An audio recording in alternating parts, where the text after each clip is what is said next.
Bonjour à tous les amis, j'espère que vous allez bien. Alors bon, l'éclairage va être un petit peu bizarre parce qu'il fait encore un peu nuit, ça se voit moins au téléphone. Mais bon voilà, on part de bonne heure ce matin. Donc le sujet d'aujourd'hui, je pense que vous l'avez deviné avec le titre, va être la non-assistance à personne en danger. Un sujet que l'on aborde très peu en self-défense, sur les vidéos. Sur les vidéos de cours, eh bien, on le voit très peu souvent aussi aborder ce sujet-là. Et pourtant, c'est un sujet qui est extrêmement important et qui peut avoir des conséquences importantes aussi. Et donc, on va développer ça et je vais vous donner vraiment mon point de vue sur ça, sur cette non-assistance à personne en danger. Alors, avant de commencer, eh bien, je voudrais remercier tous les nouveaux abonnés. Depuis que j'ai repris faire quelques petites vidéos comme ça, eh bien ça se développe plutôt pas mal. Mais il y a toujours des gens qui ne s'abonnent pas. Et ça voilà, hein, si vous abonnez-vous. Donc voilà. Merci à tous les nouveaux abonnés et à tous les anciens qui suivent toujours mes petites vidéos et qui donnent leur avis. Alors ce qui me fait plaisir quand même, c'est que quand je regarde les commentaires, quand je lis les commentaires, puis je regarde un petit peu ce que dit YouTube sur ses abonnés, alors je me rends compte quand même que je suis pas une chaîne pour les petits jeunes. Hein. Non, la moyenne d'âge, il y en a beaucoup qui sont dans ma moyenne d'âge, hein, dans les plus de 50 ans, les plus de 60 ans et les plus de 40 ans. Après, plus on va vers des personnes plus jeunes, moins ils sont intéressés par ce que je propose. Donc voilà, il doit y avoir une raison à ça. Je ne sais pas trop laquelle. Si vous pensez savoir, n'hésitez pas à me le dire en commentaire. Ça me donnera peut-être des infos. Je vois pas trop pourquoi, mais bon. Donc, la non-assistance à personne en danger. Alors, le terme exact, c'est pas non-assistance à personne en danger, c'est non-assistance à personne en péril. Non-assistance à personne en péril. Et c'est l'article 223-6 qui gère tout ça. Alors, je vais me baser bien sûr sur ce que dit cet article un petit peu, mais aussi sur mon ressenti personnel, parce que je pense que c'est ça qui est intéressant aussi.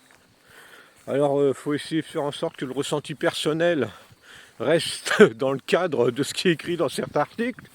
Mais bon, quelquefois, c'est pas obligatoirement toujours le cas. Mais bon, voilà. Alors, le 223-6, qu'est-ce qu'il nous dit ?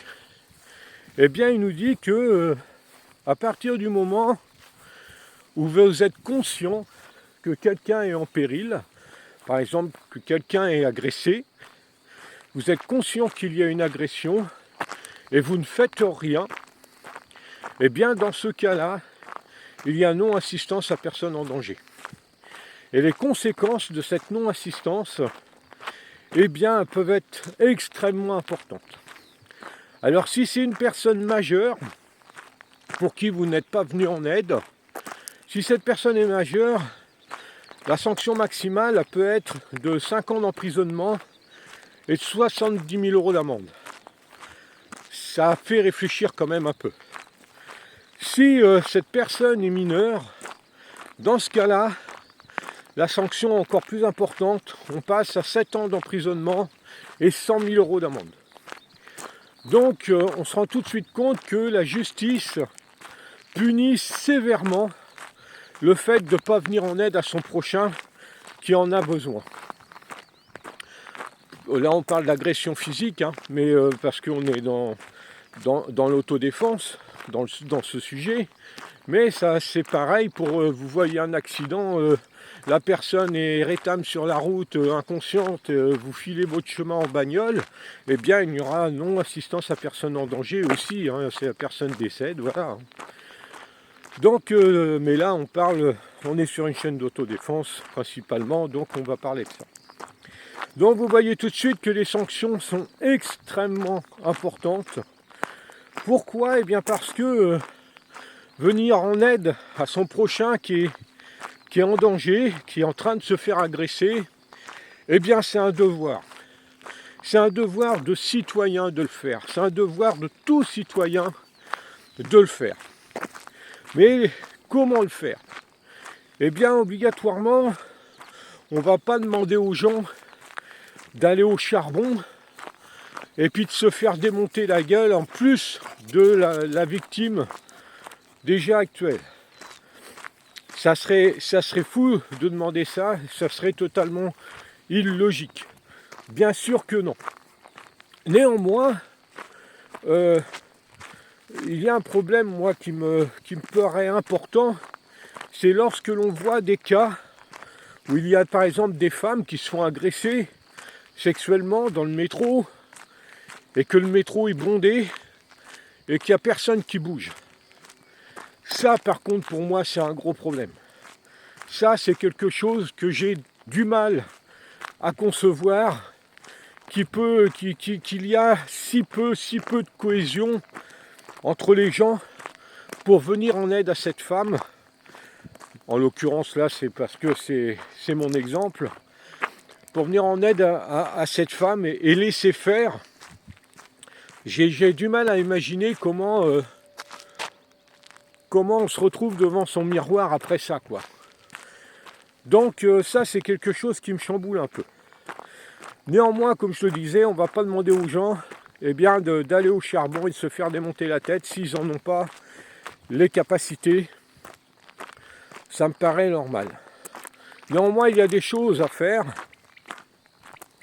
Et en premier lieu, c'est une fois qu'on est soi-même hors de danger, qu'on ne risque pas d'être victime soi-même, c'est d'appeler les services compétents, les forces de l'ordre, les secours.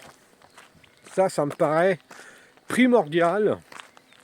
Et le cadre légal de l'article 223-6 vous invite à faire cette démarche fortement. Parce que si vous n'intervenez pas, si vous n'appelez pas les forces de l'ordre, ça va être très compliqué pour vous s'il y a une poursuite après.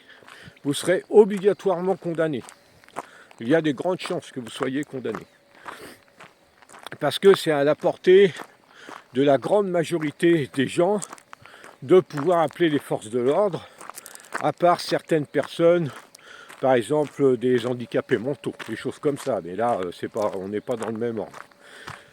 Donc, important, appeler les forces de l'ordre, mais se mettre en sécurité avant de le faire. Souvent, c'est quelque chose qui n'est pas précisé, mais c'est quelque chose qui, pour moi, est primordial. Si on n'intervient pas, on se met en sécurité. Une fois qu'on s'est mis en sécurité, on appelle les services compétents. Une fois que vous avez fait ça, vous avez rempli votre devoir de citoyen. Vous avez rempli votre devoir de citoyen. Après, il y a la personne qui se sent apte à aller au charbon et à intervenir physiquement. Et là, je vais vous donner mon point de vue personnel. Je ne sais pas comment il serait perçu par le cadre légal, parce qu'il y a ce qu'il y a d'écrit, et après c'est ce qu'il y a devant le juge. Quelquefois, voilà, on ne va pas rentrer dans les détails. Mais bon, vous intervenez physiquement.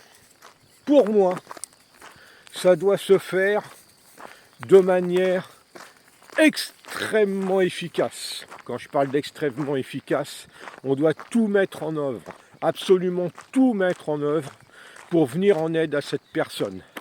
Quelle que soit la violence de ce qu'on a choisi de faire ou de ce qui s'impose à nous, parce que souvent on ne choisit pas vraiment, de ce qui s'impose à nous. Et ça, c'est extrêmement important. Pourquoi?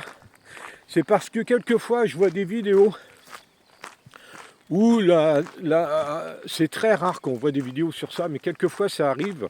Il y en a quelques-unes quand même où on voit on voit une assistance à personne en danger, et ce qui est proposé est beaucoup trop long. Beaucoup trop long. Ça doit aller beaucoup plus vite que ça. Ça doit être très rapide, très violent. Et la situation d'agression, quand on vient en aide à quelqu'un, mais c'est pareil pour soi, hein, mais quand on vient en aide à quelqu'un, elle doit être la plus courte possible. On doit aller le plus vite possible. On doit être le plus efficace possible, le plus rapidement possible. Pourquoi? Eh bien parce que je pense qu'il faut toujours partir du principe qu'une personne qui agresse, eh bien elle est toute seule au départ, mais elle n'est pas obligatoirement toute seule après. Il peut y avoir un autre individu qui arrive. Souvent, il arrive quelquefois, même en agression classique, eh bien que une personne arrive et elle peut penser que c'est vous en fait qui agressez l'autre. Si vous avez le dessus, c'est-à-dire la personne vous a agressé, vous êtes en train de lui cartonner la tête, et puis il y a une autre personne qui voit ça, mais juste sur le fait, et elle pense que ce qui se passe c'est l'inverse. Et elle intervient. Et c'est vous qui en prenez plein la tronche alors que vous étiez en train de vous défendre. Ça c'est du vécu. Hein. Donc ça c'est quelque chose, un point important, c'est pour ça qu'il faut que ça aille très vite. Donc voilà, le 223-6, eh bien un sujet très important qui fait partie intégrante de l'apprentissage de l'autodéfense.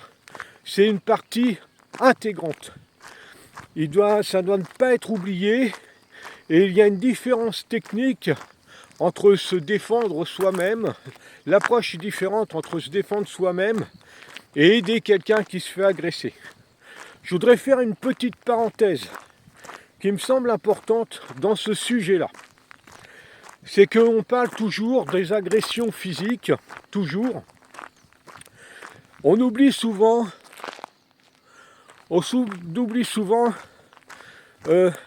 l'agression morale. Je vais vous donner un exemple qui est assez parlant.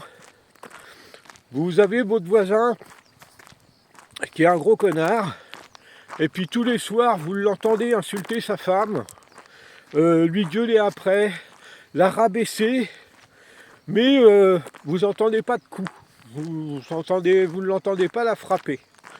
Et puis vu qu'il la frappe pas, eh bien vous vous dites eh bien laisse tomber, je vais rien faire. Eh bien ça pour moi c'est inacceptable.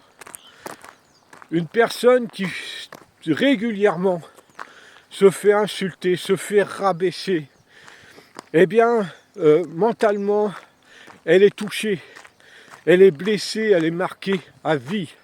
Et si cette personne a des enfants, pour les enfants c'est quelque chose de terrible, même s'il n'y a pas de frappe. S'il y a des frappes c'est encore pire, mais même s'il n'y a pas de frappe, voir leur mère se faire rabaisser, se faire insulter, se faire rabaisser, traiter toutes sortes de noms, c'est quelque chose de très traumatisant. Et là, vous devez aussi intervenir. Vous devez appeler les services compétents pour que ça cesse, pour au moins que cette personne puisse souffler un petit peu, parce que malheureusement, bien souvent, on dira au monsieur...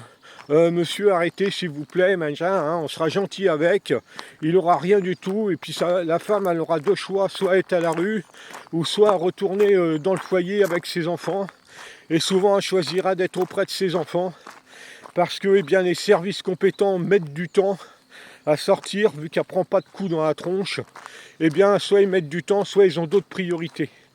Mais c'est important de faire cette démarche-là, c'est quelque chose qui doit être fait. Et je pense aussi que ça devrait être pris dans le cadre de l'autodéfense. Donc voilà les amis, merci à vous.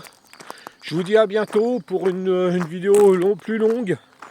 Bientôt, le décor des vidéos va changer. La campagne du Loudonnaise va disparaître pour laisser place à un décor du sud de la France.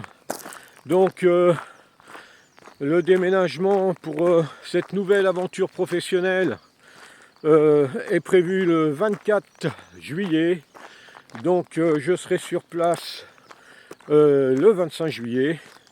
Et puis cette nouvelle aventure va commencer dans un autre cadre, bien différent de celui-ci. Celui-ci a son charme.